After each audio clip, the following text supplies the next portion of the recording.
Bismillahirrahmanirrahim. La ilaha illallah, Muhammad Rasulullah, sallallahu alaihi wasallam. So, picking up where I left off, I left off with the banking powers and how they were securing their interests. They were securing their interests through their agencies and instrumentalities that I call uh, um, um, attorneys. There was a provision in the Constitution that said that attorneys couldn't hold public office. Somehow, uh, all people who hold public office these days are attorneys, right?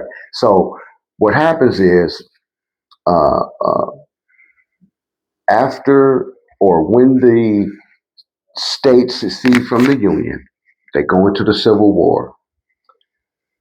The Union passes this 14th Amendment without their votes, but they use their votes in the 13th. Remember that.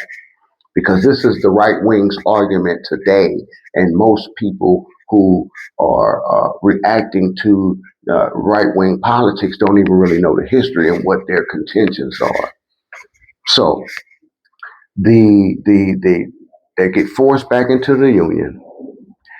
When they get forced back into the union, they have to accept these policies. And within this 14th Amendment, there's this thing called the Incorporation Clause, which means that no one can question the federal government's monetary policies.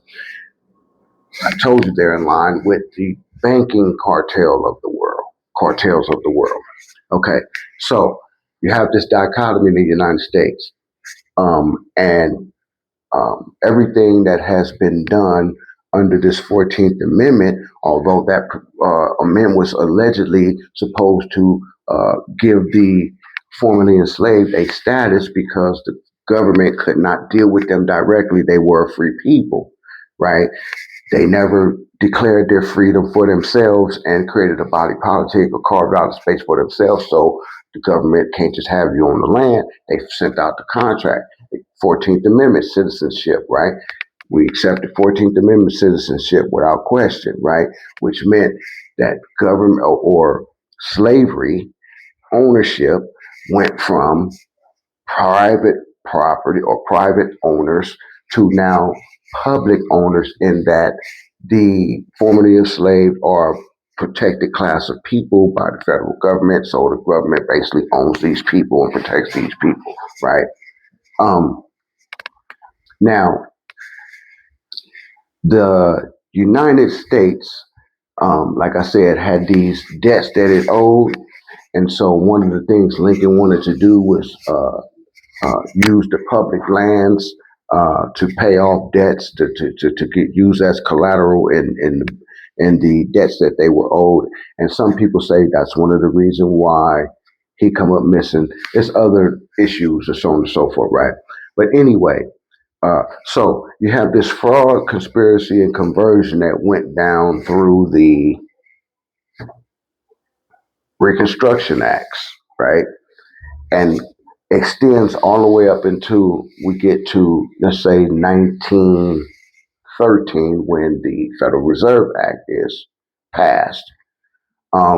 And then from 1913 to 1933, America's still paying off these creditors, mind you.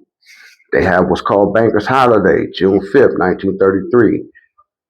Executive orders, Americans, it's your civic duty to turn in your gold and silver because there's a crisis and the banks are bankrupt, and et cetera, et cetera.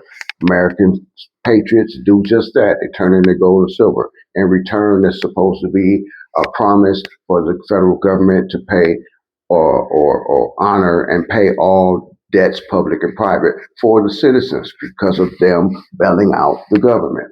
So today, where are we? We have a split between the Democrats and the Republicans and so-called political philosophies, right? One's conservative, one's liberal. What that translates into is basically the old heads that was concerned, the Jeffersonians, who was concerned with state rights, right? Uh, uh, uh, have occupied the Republican Party in these days, and they are more about conservatism, states' rights, uh, uh, and business, right? The, the Democratic wing that has been occupied by what many alleged were communists and socialists, right? Called the left. And if you just listen to the verbiage that we use in political discourse, it has taken on a left, right, center linguistics, which comes directly from, the socialists, communists and all that stuff. So there you have it. So you have the right wingers who call the left liberals such and such a, leftist, which basically means communist socialist. And so if you're in support of the Democratic Party when you vote, you're basically voting for the Socialist Party. Why do I say that? Because that's where all the social programs are. There's nothing in the Constitution that says the government has to take care of the people, right? There's they have the health and welfare, public safety, and so on and so forth, but not that they're supposed to be bailing the people out and so on and so forth, right? That's the Democratic Party, and that's basically socialism or a form of it, right? And you can't blame a formerly enslaved people for voting with that because they are the most downtrodden people in the community or in the societies, and it's only natural for them to side with things like that. However, you can't just put all the eggs in one basket because certain things are more, I would say, um, conservative in our views because we're Muslim people. So, certain things that the Democratic Party pushes in a liberal sense, are direct trespass upon us as Muslim people, right? So, what do we do? What do we do? Do we just keep, what I'm saying, following behind them down the lizard hole? Or do we at one point decide to organize ourselves, right, in our own particular society with our own rules, right, and govern ourselves? There's nothing unconstitutional about it. Why is it that our leadership does not talk in this particular manner or lead us down this particular road?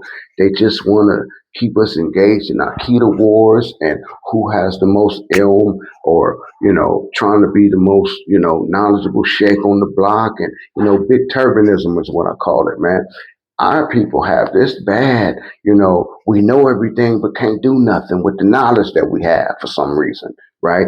That is problematic. So again, those who are in positions of leadership, the question that the Sundry Moors Islamic Assembly has for the leadership is, what is your strongest argument against the Treaty of Marrakesh, 1786?